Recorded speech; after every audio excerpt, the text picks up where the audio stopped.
The breakfast crowd at Buck's Diner in Killeen, Texas had been loud all morning. The clatter of forks, the hiss of the griddle, the easy drawl of regulars trading weather complaints over bottomless coffee. Then the door opened, and something about the man who stepped through it made every conversation in the room quietly die. Nobody could have said exactly why. He wore civilian clothes, dark slacks, a plain gray jacket, no uniform, no insignia. But Lieutenant General Calvin Stride carried himself the way a mountain carries itself, with a weight that did not announce itself and did not need to. He was 60 years old, built lean and hard, with silver hair cropped close and eyes the color of old pewter. He paused in the doorway just long enough to let those eyes sweep the room. A habit so ingrained it looked like breathing, and then he stepped aside to let his companion through. The German shepherd that entered behind him was enormous, coal black along the spine, fading to a deep amber at the chest and legs. The dog wore a green tactical vest with a silver patch that read REMWD, Atlas. He moved with the kind of stillness that only comes from years of training in places most people would not believe existed. Every head in the diner turned to watch him. Every head except one. Thea Corwin was refilling the coffee at table 7 when they walked in. She heard the silence fall, noted it in the back of her mind the way she noted everything. Automatically, without drama, and kept pouring. She had her back to the door. She finished the table, tucked the carafe under her arm, and turned around. She was 30 years old, though most people guessed older. There was something in the way she held herself that had nothing to do with youth, a stillness that was not timidity, but something more considered. She was slight, brown-haired, unremarkable in the way that served her well. Her uniform sleeves were rolled to the elbow, and the burn scars that covered both forearms from wrist to mid-bicep were fully visible.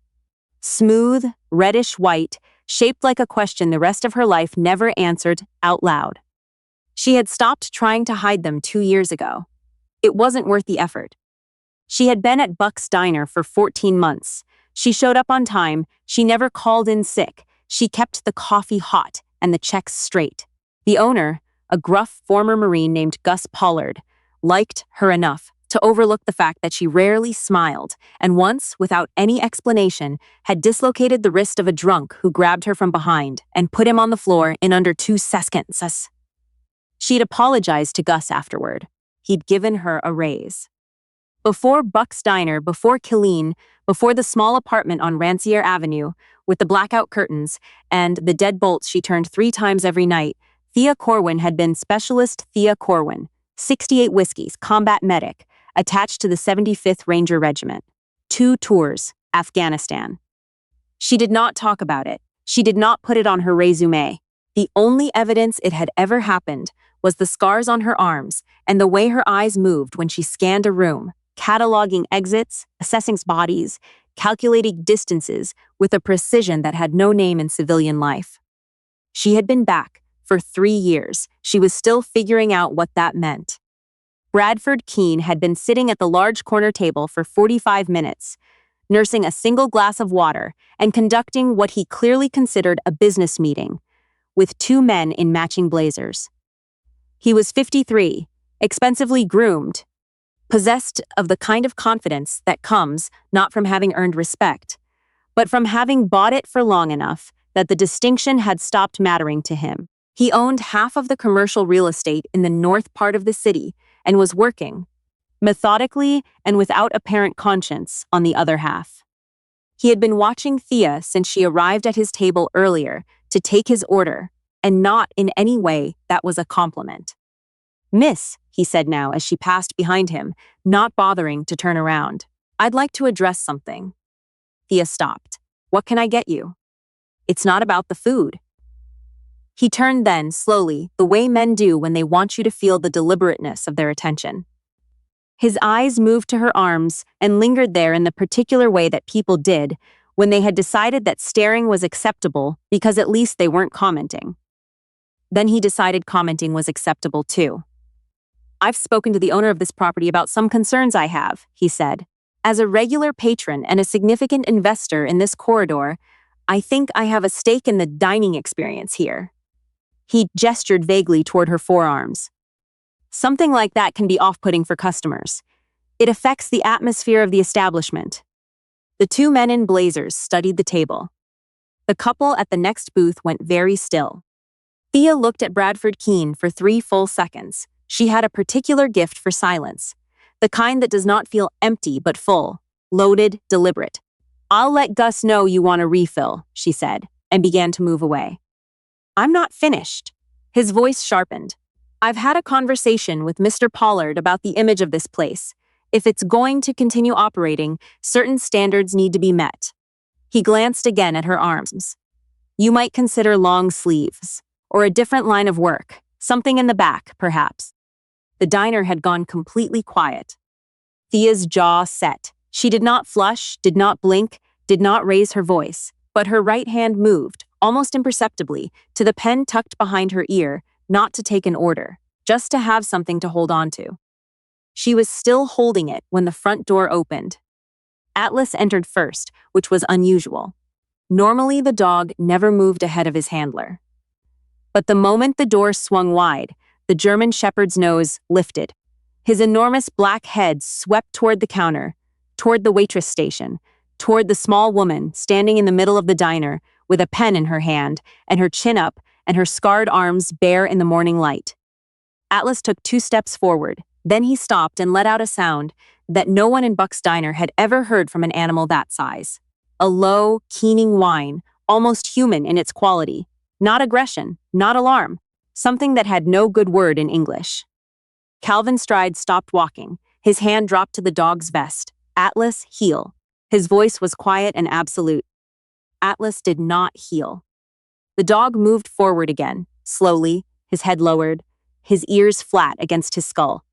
He walked between the tables as if they were not there, navigating the narrow space with a precision that spoke of training and something older than training, something that could not be commanded because it did not come from a command.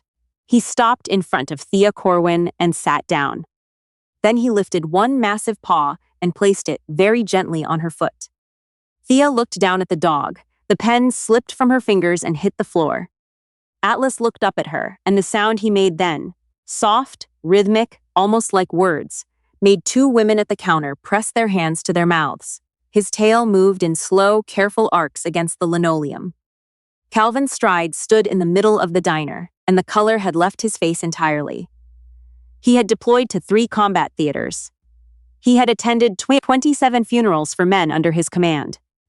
He had received news of his son's death in a satellite phone call on a forward operating base in the Paktika province, and had not broken down until he was back in his bunk with the door latched. He was not a man who showed his face to a room. He was showing it now.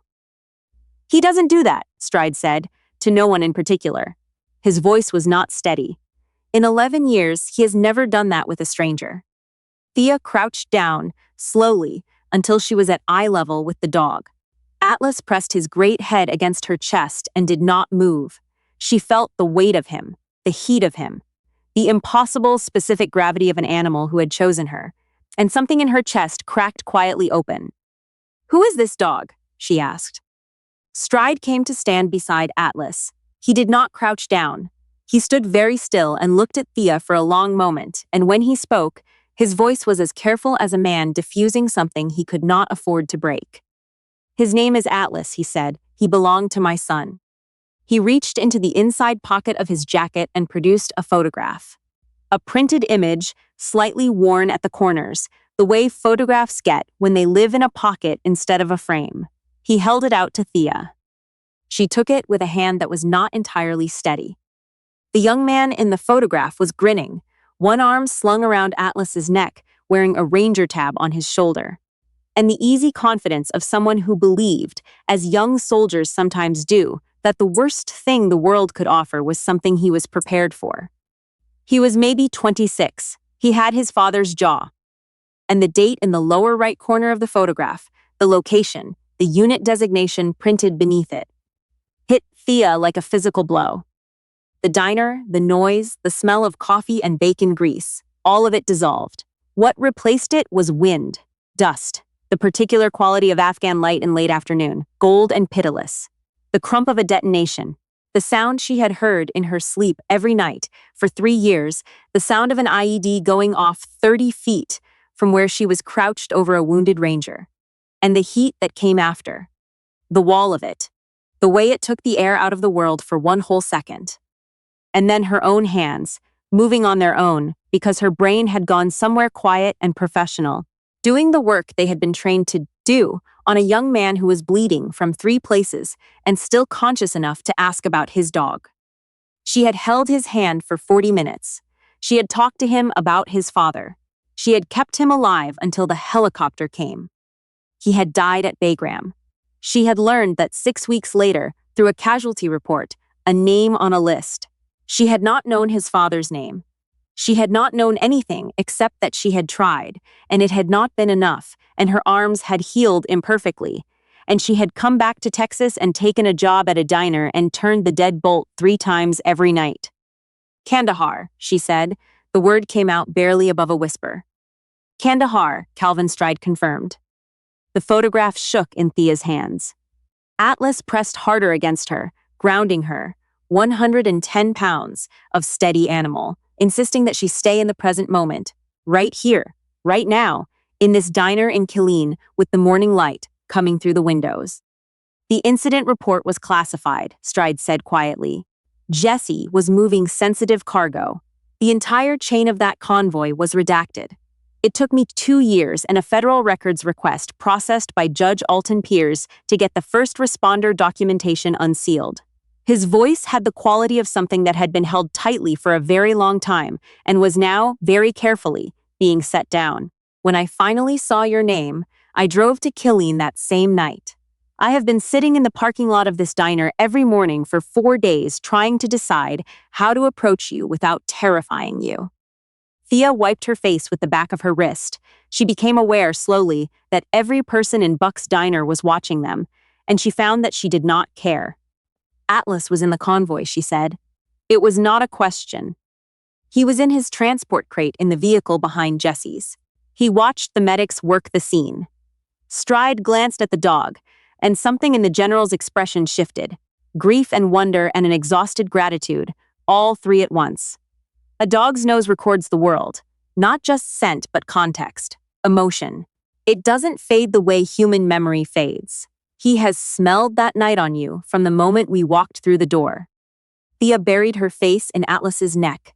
The dog made a sound like a long, slow exhale, the sound of something finally arrived after a very long journey. Bradford Keene, who had been sitting in perfect silence since the moment Atlas entered the diner, cleared his throat. Stride looked at him then for the first time, and the look was brief but complete, the kind of assessment that takes everything in under 2 seconds and files it away. I'll need to understand who you are, Stride said to him. Bradford Keene. The developer said it the way he always said it, as though it were an explanation in itself. I have no wish to intrude on a private moment, General, but I was in the middle of a conversation with this young woman about. I know what you were doing, Stride said.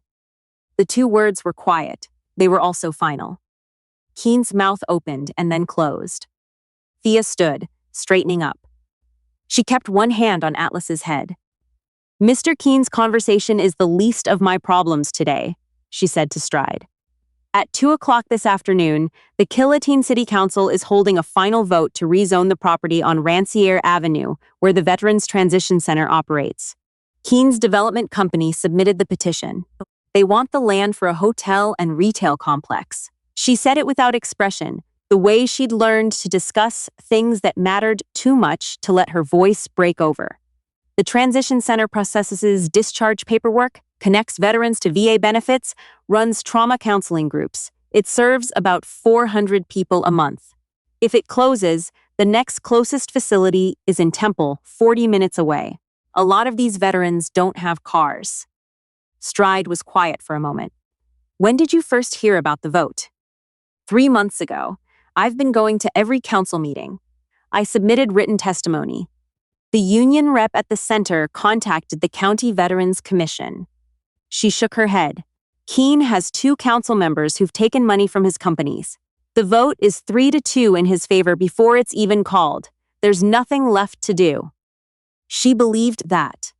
She had made herself believe it, the way she'd made herself believe a lot of things since Kandahar, that some outcomes could not be changed, that the work you did was its own justification regardless of result, that forward motion in the face of certain loss was still forward motion. Calvin Stride reached into his jacket pocket and produced a cell phone. He looked at the diner around him, the watching faces, the cold coffee, the abandoned plates, and then he looked at Thea with the expression of a man who has just had something returned to him that he thought was gone. "Miss Corwin," he said, "I spent 32 years fighting for this country in places that do not appear on the evening news. I watched my son follow me into that profession and I buried him when it cost him everything." He held her gaze. "I am not going to stand in this diner in Killeen, Texas, and allow the woman who kept him alive for 40 minutes in a Kandahar kill zone to lose one more thing to a man like this." He did not look at Keene when he said it. "Finish your shift. I'll need your presence at City Hall by 1:30. He walked out of the diner with the phone already at his ear. Keene gathered his papers, muttered something to his associates, and left without looking at Thea. Gus Pollard, who had been watching from behind the counter, set down the spatula he'd been holding, walked to where Thea stood, and put one hand briefly on her shoulder. He didn't say anything. He didn't need to. The Killeen City Council chamber smelled like carpet cleaner and old proceedings. Bradford Keene arrived at 1 o'clock with 3 attorneys, a 40-page environmental and economic impact summary, and the composure of a man who has already spent the money he expects to make. He arranged his materials at the presentation table, greeted the council president by his first name, and checked his watch. At 1:28, the chamber doors opened. Lieutenant General Calvin Stride came through them in full dress uniform, 3 stars on each shoulder, service ribbons dense enough across his chest to make the overhead lights scatter. Behind him, precise and silent on the polished floor, moved Atlas. And beside Atlas, navigating the narrow aisle with the particular efficiency of someone who has learned to take up exactly the space she needs and no more, was Thea Corwin. Behind them, 2 Army JAG officers in uniform and a civilian attorney Stride had retained before leaving the parking lot of Buck's Diner 4 hours earlier. The council president, a heavyset man named Gerald Odom, looked up from his notes and went noticeably pale. "We weren't informed of any public comment requests from." "This is not public comment," Stride said, placing his hands flat on the presentation table across from Keene. "This is a federal notification." One of the JAG officers stepped forward and set a bound document in front of each council member. "The parcel of land referenced in Petition 2024 RC-119, Stride said, was conveyed to Killeen County in 1956 under a federal covenant originating from the Department of the Army. The covenant language requires the land to be used in perpetuity for veteran services or returned to federal jurisdiction. It does not expire. It was not released. It does not appear in Mr. Keene's documentation because Mr. Keene's attorneys failed to locate the original deed, which was filed under a predecessor county designation and not digitized." He looked at Odom. "Those documents in front of you are certified copies from the National Archives. This vote cannot proceed because the rezoning being proposed is not legally permissible under federal covenant law." The room was very quiet. Bradford Keene sat with his hands folded on the table and said nothing because there was nothing to say. The legal argument was airtight, and he was smart enough to know it on first hearing. And he was angry in the specific way that men are angry when they realize that the thing they built their confidence on was not actually what they thought it was. He tried once. "The covenant language is ambiguous. This will be litigated." "Yes," Stride said. "It will. By the Army's Judge Advocate General's Corps, which has considerably more resources and patience than your firm." He paused.